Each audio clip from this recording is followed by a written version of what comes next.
Saya Marcel dan saya Yules. Kami dari kelompok 2 kelas 10 IPA 3 SMA Negeri 1 Banyumas Sidoarjo Akan melakukan praktikum fisika dengan tema menemukan hubungan antara gaya, massa, dan percepatan.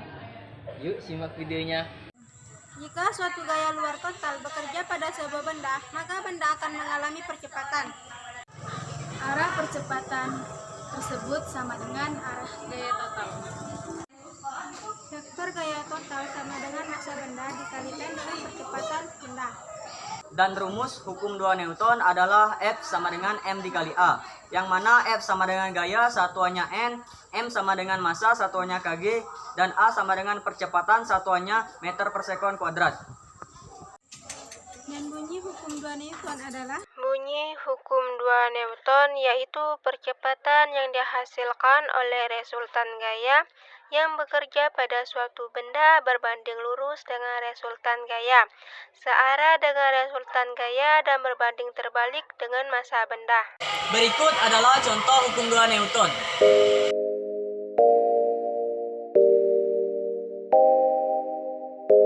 Makin kuat kita mendorong meja bergerak, makin cepat terjadi percepatan. Begitupun sebaliknya, makin pelan dan lemah kita mendorong maka meja bergerak makin lambat. Berarti terjadi perlambatan atau percepatan negatif. Dengan demikian terdapat hubungan antara gaya dan percepatan dan itu menunjukkan hukum 2 Newton. Siapkan 2 buah mobil mainan yang dimana ada yang berukuran kecil dan ada yang berukuran besar, yang dimana F1-nya itu berukuran kecil sedangkan F2-nya itu berukuran lebih besar daripada F1. Letakkan 2 buah mobil tersebut di atas lantai dan dorong kedua buah mobil dengan gaya F1 dan F2 cukup berbeda. Ditetapkan F2 lebih besar dari F1.